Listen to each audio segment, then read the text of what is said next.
puts us at 82, 49, and 8 on the season, hitting at a 62.5% clip. Back-to-back golden boots. That's 3 in a row for me. 3 too, man. Like, not a dime. That's called being for the people. It's over! The Columbus Crew, 2023 MLS Cup champions! All right, welcome in and welcome back, everybody, to Sports Prophet TV. We are finally back after a short hiatus. This is the MLS Live podcast. We are talking match week 34 in MLS. Garrett, we got about 4 weeks left. We're definitely officially coming down the home stretch for playoff soccer and Major League Soccer. It's an exciting time. It's good time to find some angles as far as incentives and who's giving up and all that stuff, right? So it's should be a good one. Yeah, 4 weeks left. Nothing like official yet outside of Inter Miami winning the East, because they're good on everything else. So Inter Miami's going to win the East. They're going to win the Supporter Shield. They actually could make a run at most points in the season. Yep. With 4 games left, they need 8 to tie that at 72. So so like the top is pretty settled. It is the 7, 8, and 9 spots that are getting decided here in the last month. Yeah, and obviously we'll definitely be taking all that into consideration. Some teams have 3 matches left. Some teams have 4. We definitely have some teams that are officially eliminated. So it's that time of year, and it's exciting. This is really fun. I mean, I've never had any issues with the MLS playoff format other than what we're going to be dealing with this year with the baseball series type format that we're going to have to endure. But still, I'm not going to let it ruin it for me. Still exciting. If you guys are those of you that are tuning in live today, make sure you hit the thumbs up button and make sure you are subscribed to the channel. Didn't have a show last week. Wasn't quite 100%, but getting there. And so if I can get out of bed and sit in this chair, then we're going to have a show, and that's what we're doing. So, but I'm going to do my best to kind of make this week's show. We'll get to it, so to speak. We got a U.S. Open Cup final kicking off at 9:30 Central, 10:30 Eastern. So we might as well just hop right into it. All right. First game on the docket. We got CF Montreal at home hosting one of those teams that we just mentioned that is eliminated is San Jose Earthquakes. Eliminated like wooden spoon. Here it comes. But yeah, this is the first game we're going to tap into, and this just feels like a Montreal spot, but it feels awful taking their money line with any kind of tax. So playing the numbers here with San Jose hitting both teams to score on the road at a 73% clip. In Montreal, while they have been much stronger at home than away this season, they're still getting both teams to score at 60% in their own building. And then also, like, San Jose have scored in their last 8 of 9 in all competitions. So I think it's worth a stab here at Montreal money line plus both teams to score for a nice little plus 210. That the price is actually a little surprising. A lot of books were like plus 180, plus 190. I expected this to be a little better. So that price to me is a little telling in and of itself. That I think, we could see a 2-1, 3-1 here with Montreal, even though they're not the most prolific team. And so I really like this price. It was hard to pass up. Yeah, I'm with you. And I think this is a Montreal spot too. In fact, I had it written down on my short list, almost made the show for me, just playing Montreal straight up, just because there's such a stark difference between them at home and away this season. And San Jose, I mean, there's really not a whole lot good to say about them. Their own players don't have anything good to say about the team right now. So I think it was a Bobisi that was just like, I don't even know if I'm going to be here next year, and I can't think of anything good to say. So, Sorry. So that's and that's basically where San Jose is at right now. Yeah. And like I said, it's just if you want just the money line, looking at like -110 to -120, somewhere depending on your book, that's fine. Like if you don't want to get cute here and you just want to take the money line, it is hard to play juice on bad teams. Montreal though is fighting for a playoff spot, 2 Yes. points behind Philly for that 9th spot, and so there's definitely a lot on the line here for them. So yeah, I'm just taking a stab at what I think is some real value. Yeah, and I mean it wouldn't even be the worst thing to, hit Montreal money line for, for a little bit and then hit this one for a little, a half unit or something if you choose to go that way. I like this look. I mean, I think this is definitely value. And I agree with you. I think it's a Montreal spot. So a good look to get us started here. All right. On to the New York Derby. I'm rolling with Red Bull here.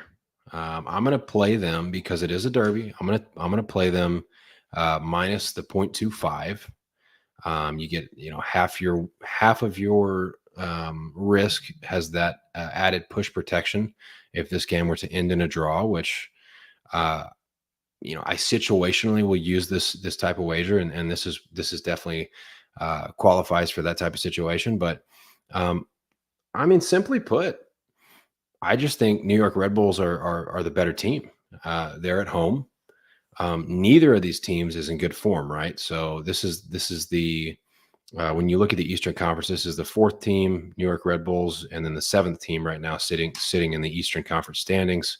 Neither team is in great form, but New York Red Bulls for me has just been better all season, and even in their last couple of performances. The underlying metrics have been in their favor. They put up 3.26 XG against Atlanta, who only put up 1.66 last match, and that game ended in a draw in Harrison. So New York Red Bull was the home team there. I don't love Cushing in big games, and again, I think Red Bull's good. Obviously. Forsberg, he's been out for a minute, but this has been a surprisingly decent team throughout the season with or without Forsberg. And I don't expect him to have him here, maybe off the bench, best case scenario. But this is the side I like him enough in this spot to play. So it's funny because I love draws. This draw almost made the show. That's how much I love it.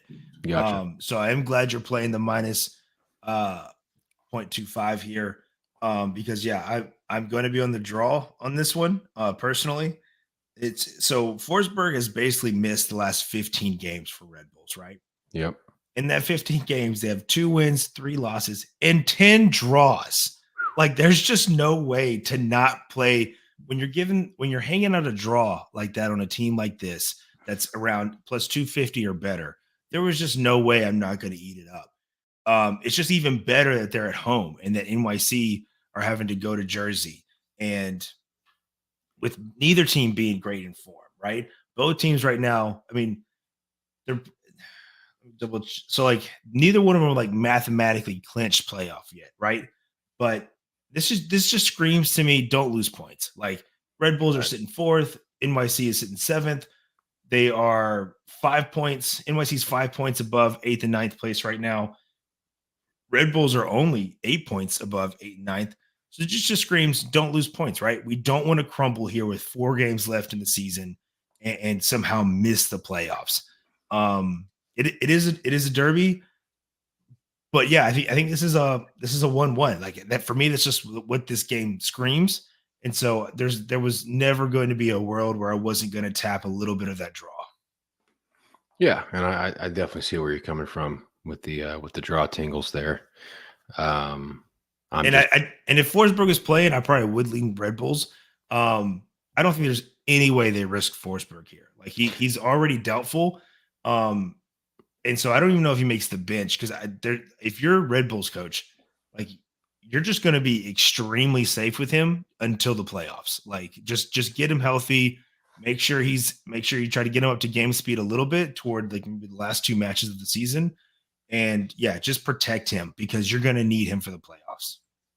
Yeah, and that's definitely understandable. All righty, on we go. To Frisco, FC Dallas hosting Orlando City. So I was surprised to get the over here at such a decent price, in my opinion. I mean, the over 2.5 we're sitting at like I think minus 134 is what I got it at a couple hours ago.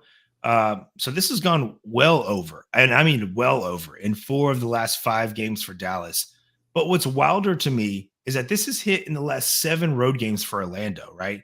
We think about Orlando like of old being pretty defensively sound squad. Now, some of that has been 3-0 games for Orlando. So they have had the clean sheets over that run. But yeah, they travel on the road and there's goals somewhere. Either they're bringing it or they're leaking, or it's a little bit of both.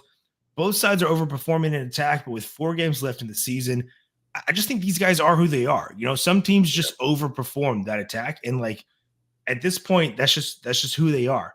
I think this game could get bonkers if Orlando go up early.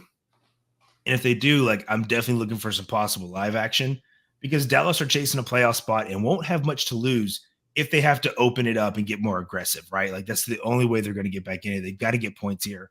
I am a little concerned about Mendy. He's suspended. He's been excellent in the midfield for Dallas. But I still think this gets home. We talked about how Dallas has been more open lately. And like I said, you can look at those last 4 in those 4 games where they've just gone off the rails, 4 or 5 goals apiece. Yeah, this just feels like a really good goal spot.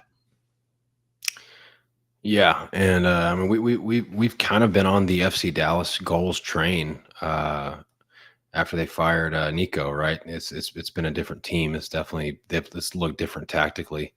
You know, basically, you know, the switch just flipped, and Dallas, I mean, it hadn't been too fluky. I mean, they've been putting up hella XGs at home. Orlando City, we like it. You know, we like that attack better. Obviously, when Duncan McGuire's in the lineup, he will be. He's healthy. He's good to go. So good to see Duncan being involved there when he's healthy. That whole attack is better. Would love to see Orlando knock an early one in because, like you said, FC Dallas, they got 4 matches left. They're 5 points off of Minnesota in the West, and that's their only shot. That is the spot that they've got to go for. So this could be a wild one. So hopefully it is, right? Yeah, I would love it. I would. Yeah, if Orlando goes up, especially early, you can tap this game 4 or 5 different ways. MLS Digest, all of Dallas's DPs healthy has been great for goals. Yeah, that's a good point. And Moose has kind of been in and out this season.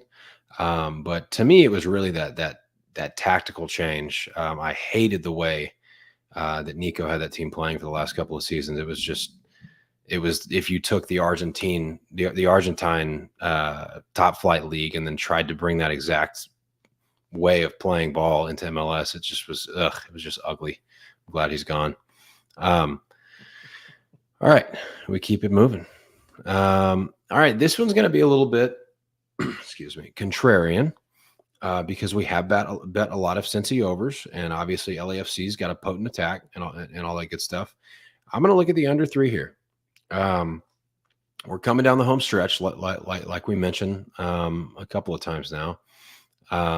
I think this is a potential game where I'm not going to say this is like a total gentleman's agreement to just like take it easy and kick the can necessarily, but you don't need a whole agreement for that. You just need like 10%, foot off the gas type situation. And both of these teams are good. I mean, Cincinnati's second in the East. They can't really catch Miami. And obviously LAFC, they're not going to win the West, but they're also solidly in a playoff position. So, and then also LAFC is playing tonight. That's obviously, a little bit of extra congestion added there into the schedule. I just don't necessarily see this game with 4 games left on the schedule. Both of these teams are in playoff positions. these are, you could call Cincinnati a heavyweight. I mean, LAFC definitely a heavyweight. Cincinnati, I know they're a newer team to the league, but I see this as two heavyweights. I don't see this being, with all the games that have been played and all the big matchups so far in the season. We got 4 games left until playoffs. I just don't see this being a million miles an hour on the pitch. I just don't see it happening. I think this is probably a slow starter, maybe a 1-1. So I like having the push protection with the flat 3 as well. I think this one is not going to have, like I said, I don't see this going a million miles an hour, and so I'll just leave it at that. So there was a time when like LAFC under 3 on the road was just like, that was a push at worst. It was a banker, you were able to roll that used to say weekly. Man, this game terrifies me. I was like, I saw it. I'm like going through, breaking it down, right? I don't like that LAFC are having to play for a trophy midweek, right? Regardless of the outcome, they're going to be emotionally drained going into the weekend. Yep. But they still can earn a max of 18 points before the season ends. They have 6 games remaining. Right. So like there is still a world where they could, challenge for the West. It is a longer shot than you'd want. But I mean, like 18 points is a lot of points, especially as we're winding down toward the end of the season. And so I was like, okay, well, I think the under is a good look. But I mean, like, they've been terrible as of late, man. I mean, out of their last 7 matches, I mean, they lost 3-1 to Columbus on the road, 4-2 to Galaxy on the road, 3-1 to Dallas on the road. They're leaking, man, on the road. And that terrifies me. I did. When I first said it, I was like, this feels like a 1-1 draw. I think I love my draw. So I was like, that's sitting at a pretty nice price. Ultimately, man, I'm staying away. I just don't know what to do here because LAFC is just not playing well, right? And like I don't know what's going to just automatically right the ship here, especially coming off of a trophy high or low. I mean, they're minus 200 favorites tonight. Like they should win, but Giroud hasn't gelled yet with this team, and he's not a counter attacking striker, right? Like he's more of a false 9, hold up play. All the teams he's played on have been possession based teams. That's the complete opposite of what LAFC is. And so it's not a seamless fit like they did with Kamara and then bring in Giroud. Like that's why they had Kamara playing so much, is because he was a much less talented but Giroud cutout type deal, right? Right. And it just hasn't clicked. And it's throwing this team off, man. You're seeing them get destroyed on the road. It's just so weird. And so I would love to say 1-1 draw here. I ultimately don't know if I'm going to land anywhere, but yeah, I want to say the under 3. I do. I think that's the correct look. I just don't know if you can trust LAFC given the significance of the match tonight, which is that's the only thing that's really throwing a wrench in anything I'm trying to do in this game. Yeah, and those are all fair points. That's just that's my read on it. I think even with all the the discombobulation and the issues they're having getting Giroud to gel and some of the recent results they've had, I think you got to start at the back, fix the back first, and then go from there. And maybe I'm throwing one too many narratives into this one, but I don't think LAFC score a lot in this game. Like if you're asking me, like the goals don't come from them here. It's just if you told me like the back was going to show up and play defensively, then yeah, I'm not worried about Cincy putting 3 on them. But man, they've looked bad lately. I like having the push protection. I'll leave it at that. 100%. All right. We didn't even tweet this out before the show because I like to reward the folks that come in here and watch and do this show live with us. But we do have a 2-unit on the show today. We've got 2 picks left, 2 combo picks, and the last one of the show will be a 2-unit. So, and both plus money. So we like that. So we're going to do I really like Montreal both teams to score this week. I can't get away from it. It's one of my favorite looks. So we are going to spread out some exposure to that one. So I'm going to take both teams to score in Montreal. It's sitting around like minus 190. So I need a dance partner, right? I just don't know how I don't use Philly team total as like that partner.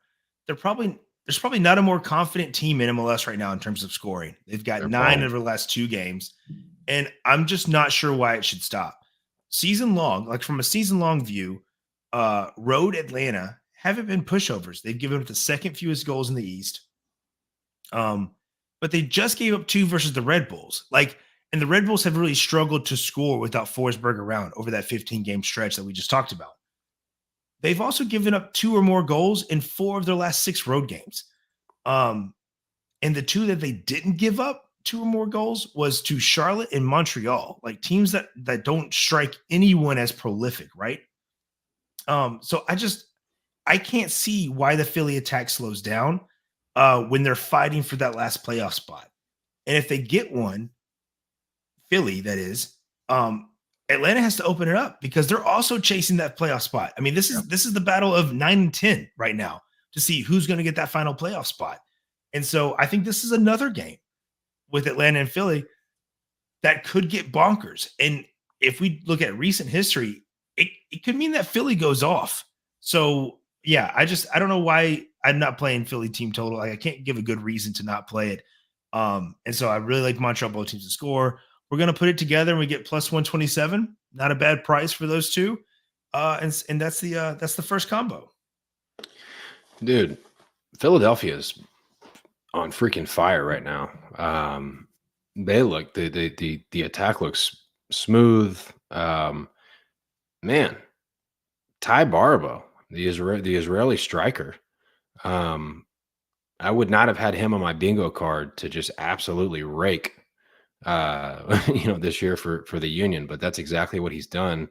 Obviously he had a good little stint in Austria with Wolfsberger. He's had some international appearances as well for the Israeli national team, but dude is just a goal scoring machine right now. When Carranza left for Philly, I was like, I think that's it. Like they have desperately needed Carranza in the lineup, and then Ty Barbo comes in, and it's just like, okay, I guess they're going to score 4 goals a game now. They're scoring more now than when Carranza was here at the beginning of the year. Like it is wild what this attack is doing right now. It's nuts. It's wild. I love the team total for parlay piece. I like the money line too. I think they just continue to win. I think Philadelphia. If we had no Blake, I'm probably just playing the full game over and not having to find a dance partner here. With Blake in, it bothers me a little bit now that he's back. But I mean, we've talked about it before. Like there was always that rule where you had Blake and Martinez. You knew Philly wasn't going to let up a lot of goals. Martinez, has been sold. Yep. I think Flock has done okay at that spot. I just don't think he's like a holding defensive mid by nature. He's no Brujo, I'll tell you that. But I don't even think Brujo is that. Like that's what I'm saying. I don't think they have a true holding defensive midfielder on that roster now since they sold Martinez. They are trying to get it to be Brujo, but I don't know that he's ready for that jump, that responsibility. And so yeah, I wanted to play the full game over, but I just think the Philly team total, because if Atlanta opens up, they're gonna get cut. All right, on to the 2 unit, and we're gonna round it out with another plus money play, and I'm excited about this one. So it's the Derby in St. Louis, and I always like goals there. That's one of our favorite derbies on the show, outside of El Trafico. But with St. Louis being at home and Sporting Kansas City playing for a trophy tonight, midweek, I'm just going to take what I feel is the safer route in this match and just play the St. Louis team total, as I really think Kansas could come and lay a dud, depending on how that game goes. I talked about with LAFC. There's going to be some kind of an emotional fatigue, whether it's from winning a trophy or losing a trophy, when Kansas City come to St. Louis this weekend. I don't think they'll lay a dud, but because that is a possibility, I'm just going to take the St. Louis team total. I love that German attack. I like what they're doing. St. Louis defensively is better at home than on the road. And so I think the team total is the safer route there. And then, man, I'm still all in on Minnesota being all gas, no breaks, like rest of season. They got 2 last game on the road when we were on the over 2.5, and Sporting Kansas City didn't convert on a 1.8 expected goal count. So the result sucks. That happens, right? But I loved the read on that over 2.5. And so I'm going right back at it where I think Minnesota and Colorado could be fireworks. There's a quite a few games this weekend that I think could see 4 or 5 goals. So there it is. You get it for plus 130, and that's the 2 unit for the weekend. Okay, so dare I say Sporting Kansas City has a hangover, win or lose tonight. That's what I mean. Both teams will. I think LAFC and Sporting will. You're going to have the emotional high of winning a trophy, or that just emotional crash of being in a final and not being able to finish it off. So I think both teams are going to be just emotionally fatigued. And I think that probably affects Kansas City more than it would like if Kansas, because this is Kansas City's season tonight. If Kansas not only City, is it their season, I think this is Vermees's job. Yeah. So if they lose, if he doesn't win this trophy, I think they let him go at the end of the season. If they win, they're satisfied. We salvage the season. Now let's go lose the rest of our games in MLS. If they lose, it's even more, doom and gloom. So I like that they're playing in the U.S. Open Cup tonight for this play. Either way, win or lose, I like it. I also João Klaus is back for St. Louis City. They've got pretty much everybody that they want in that attack. Tuchert, Hartel, and Klaus all healthy, right? So the only one is Vasilev healthy. Yeah, he is healthy too. So pretty much all their pieces, subs, all that good stuff. The attack is good. I'm with you on Minnesota. Since they got what's his name, Yeboah in. He's turning into a bit of a penalty merchant. I would like to see some more open play goals, right? But I mean, at this point, we'll take goals no matter what, right? Yeah, and then of course they've got Aluwasi, who was my second when I made that list of most bang for your buck players in Major League Soccer. Tanny was number 2 behind Gomez at Salt Lake City, because I think they were both making, I guess it's league minimum, like $89,000 a year. So and he's had a really good year at striker for Minnesota United. Of course, he's Canadian. So, but yeah, 2 unit play plus 130. 2 units have been good to us this year. 3 units have been good to us this year. Not last week, but the week before we had a show, we had 2 units and we split those.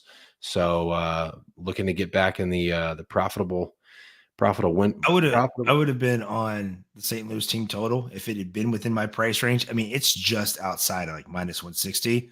If I could have gotten minus 140 or minus 145, I would have slammed that. I'm just gonna wait like 4 minutes and slam it. I don't blame you. I love it. I'm right there with you. Cool. Well, just in time. Again, folks, make sure you like the video. It does us a lot of favors. Make sure you subscribe to the channel. Appreciate everybody that tuned in live with us tonight. You will be the first one to lock in that 2 unit wager and all the rest of them, because as you know, CLV is a big part of what we offer on this show.